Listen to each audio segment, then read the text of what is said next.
Qui n'a jamais pris plaisir à regarder un film Disney n'a jamais vraiment eu d'enfance. Mais savais-tu qu'il aurait peut-être mieux valu ne pas en avoir du tout, plutôt que de découvrir certaines théories sombres liées au plus grand succès de Disney? C'est justement le cas de cette théorie qui concerne nos jouets adorés de Toy Story. Si, comme nous, tu as grandi en regardant et en aimant les incroyables aventures de Woody, Buzz et toute la bande, tu t'es peut-être déjà demandé comment et pourquoi ces jouets peuvent-ils bouger et avoir une vie propre quand ils le veulent? Une explication possible serait la théorie selon laquelle les jouets de Toy Story ne prennent vie que parce qu'ils sont possédés par les esprits d'enfants décédés. Les jouets seraient en réalité des réceptacles pour des âmes d'enfants, vivant une seconde vie à travers le jeu, à la recherche d'un but, d'amour et de libération. Selon cette théorie, chaque jouet abriterait l'âme d'un enfant mort prématurément, souvent dans des circonstances tragiques. Ces esprits se lieraient émotionnellement aux jouets qu'ils aimaient le plus de leur vivant, ou à celui qui se trouvait près d'eux au moment de leur mort. Mais cette possession ne serait pas maléfique. Au contraire, elle représenterait une seconde chance pour ces enfants disparus. C'est pourquoi les jouets ont une personnalité, des émotions, comme s'ils continuaient l'existence de l'enfant qui vit en eux. Le plus effrayant, c'est que tout cela a du sens. Cela expliquerait pourquoi tous les jouets ont des peurs typiquement humaines, comme la peur de l'abandon, de l'oubli, voire de la mort elle-même, comme on le voit dans Toy Story 3, dans la célèbre scène de l'incinérateur. Ces émotions n'auraient aucun sens chez de simples objets magiques, mais elles en auraient tout à fait chez des esprits d'enfants marqués par un passé traumatique. Quant au silence en présence des humains, cela pourrait faire partie de la malédiction ou d'une règle spirituelle selon laquelle les jouets ne peuvent exister que s'ils ne révèlent pas leur véritable nature. Sinon, la possession serait rompue et l'âme irait vers sa destination finale, quelle qu'elle soit. Je ne sais pas pour toi, mais cette théorie a sérieusement ébranlé mon enfance. On va maintenant te montrer les 8 théories les plus sombres autour de tes films Disney préférés. Viens avec nous jeter un œil et faire exploser ton cerveau. Et si la mère d'Andy, dans Toy Story, était en réalité Riley, l'héroïne de Vice Versa, devenue adulte? Cette théorie relie 2 des films Pixar les plus célèbres et repose sur des éléments qui paraissent totalement cohérents. D'abord, dans Vice Versa, on peut voir dans une scène marquante une sphère de souvenirs de Riley, qui montre le terrain de jeu de Toy Story. Même si beaucoup pensent qu'il s'agit d'un simple Easter egg, cela pourrait indiquer quelque chose de bien plus profond. Riley aurait été physiquement présente dans le même parc qu'Andy, suggérant que c'était son terrain de jeu lorsqu'elle était enfant. Ce qui a du sens, car une mère aimerait forcément emmener son enfant jouer à l'endroit où elle-même jouait dans son enfance. De plus, Riley a 11 ans dans Vice Versa, sorti en 2015. Si l'on considère qu'Andy avait environ 6 ans dans le premier Toy Story, cela signifierait qu'après les événements de Vice Versa, Riley aurait grandi, déménagé, rencontré quelqu'un et eu des enfants, dont l'un serait Andy. Mais l'élément le plus fort qui appuie cette théorie, c'est l'apparence de la mère d'Andy. Elle a les cheveux châtain clair, les yeux bleus et un visage très ressemblant à celui de Riley. C'est pourquoi il serait tout à fait logique d'imaginer que la mère d'Andy est en fait Riley, de Vice Versa, devenue adulte. Si cela s'avérait vrai, cela prouverait que les films Disney et Pixar se déroulent dans le même univers, mais à des moments différents de la timeline.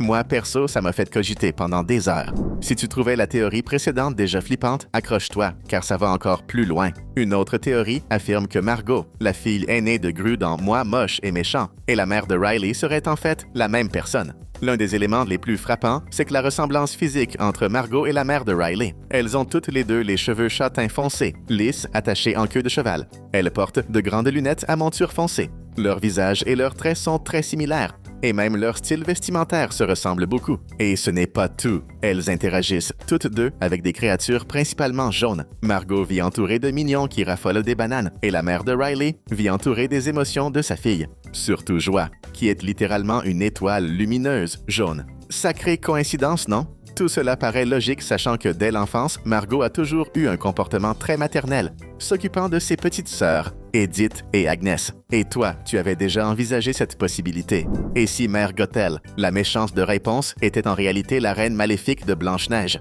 survivante et cachée après les événements du classique de 1937? Le point commun le plus flagrant entre les 2 personnages est leur obsession centrale, rester jeune et belle éternellement. La reine maléfique veut être la plus belle de toutes et va jusqu'à vouloir assassiner Blanche-Neige par pure jalousie. Mère Gothel, elle, enferme Réponse pour profiter du pouvoir magique de ses cheveux et rester jeune à jamais. De plus, physiquement, elles se ressemblent énormément. Toutes deux ont de longs cheveux noirs ondulés, des sourcils arqués, des yeux vert bleu et des traits très similaires. Bien sûr, cela correspond à leur apparence jeunesse, mais dans leur véritable forme, ce sont 2 femmes âgées à l'air sinistre, portant des vêtements sombres. Même leur ton de voix et leur manière de parler se ressemblent.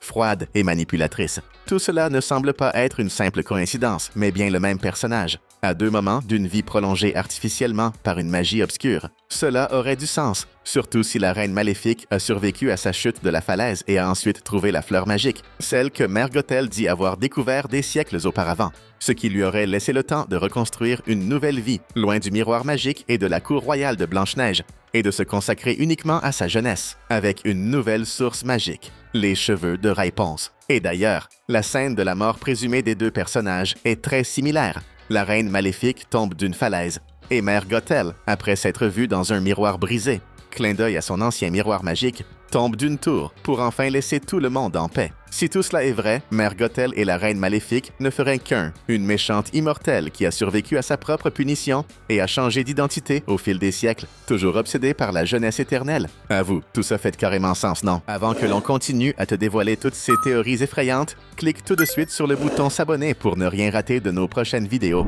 Si ton enfance n'a pas encore été ruinée, ne t'inquiète pas, cette prochaine théorie pourrait bien s'en charger. Dans Le Roi Lion, tout le monde sait que Scar est responsable de la mort de son frère, Mufasa. Mais et si, après l'avoir précipité du haut de la falaise, Scar l'avait littéralement dévoré? Juste après la mort de Mufasa, on voit Simba s'enfuir, et le corps du roi ne réapparaît jamais. Pas de funérailles, pas de rituel d'adieu, rien. Sachant que les lions vivent dans une société où le chef est extrêmement respecté, la disparition totale de son corps paraît très étrange. Dans une scène de la tanière de Scar, après qu'il soit devenu roi, on le voit jouer avec un crâne. Et si tu regardes bien, ce crâne est à peu près de la même taille que la tête de Scar. De plus, il est allongé et présente des crocs acérés, des caractéristiques propres au crâne d'un lion adulte. Beaucoup pensent que ce sont les hyènes qui ont dévoré le corps de Mufasa. Mais ces dernières ne mangent pas habituellement les lions. Et Scar ne leur faisait clairement pas assez confiance pour leur confier quelque chose d'aussi symbolique. Cette théorie affirme donc que Scar n'a pas seulement trahi et tué Mufasa. Il l'a mangé, a fait disparaître toute trace de son corps et a gardé son crâne comme un trophée macabre. Depuis que j'ai entendu ça, je ne regarde plus Le Roi Lion de la même façon. Passons maintenant à une théorie qui, je l'avoue, me brise un peu le cœur, car elle a du sens, et elle concerne l'un de mes personnages et films préférés, Wall-E. Si tu as vu le film sorti en 2008, tu sais que ce petit robot adorable est censé être le dernier de son espèce. Enfin, c'est ce qu'on croit. Mais tout laisse penser qu'il y a eu auparavant des centaines, voire des milliers, de robots du même modèle, créés pour nettoyer la Terre. Pourtant, au début du film, il n'en reste qu'un seul, notre Wall-E, qui est non seulement encore en activité, mais aussi en excellent état, alors que tous les autres sont hors service, en pièces détachées ou totalement désintégrés. Et là, une question terrifiante se pose. Pourquoi est-il le seul survivant?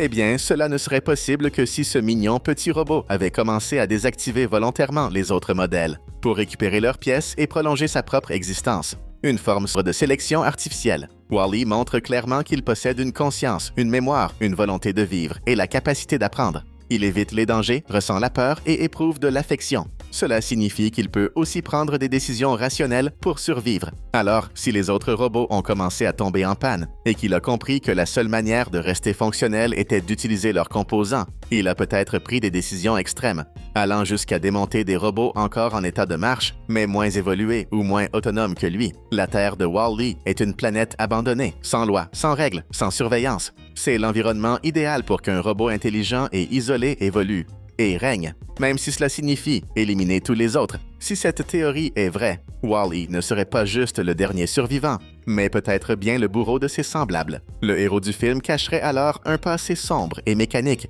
fait non pas de sang, mais d'huile de moteur. Fais attention, Eve. Si tu as vu les mondes de Ralph, tu sais que le sergent Calhoun est une héroïne ultra badass, chef d'élite dans le jeu de tir Hero's Duty. Mais son passé cache un traumatisme terrible. Elle raconte que son fiancé s'est fait dévorer par un cyborg le jour de leur mariage. Mais certains fans pensent que cette histoire cache quelque chose d'encore plus sombre. Et si c'était Calhoun elle-même qui avait tué son mari, par accident ou intentionnellement? Et croyez-nous, c'est plus que probable. Les cyborgs sont les ennemis principaux dans le jeu de Calhoun. Et même si ce n'est pas dit clairement dans le film, on apprend qu'ils peuvent fusionner avec tout ce qu'ils consomment. Dans le flashback de Calhoun, on voit son fiancé se faire avaler par un cyborg en plein milieu de la cérémonie de mariage. Juste après ça, on voit Calhoun sortir une mitrailleuse de nulle part et tirer sans pitié sur la bête. Tu te souviens? On a dit que les cyborgs deviennent ce qu'ils mangent. Eh bien voilà, ça signifie probablement que le cyborg a fusionné avec le fiancé. et que Kaloun n'a pas eu d'autre choix que de l'abattre. Il était devenu le monstre.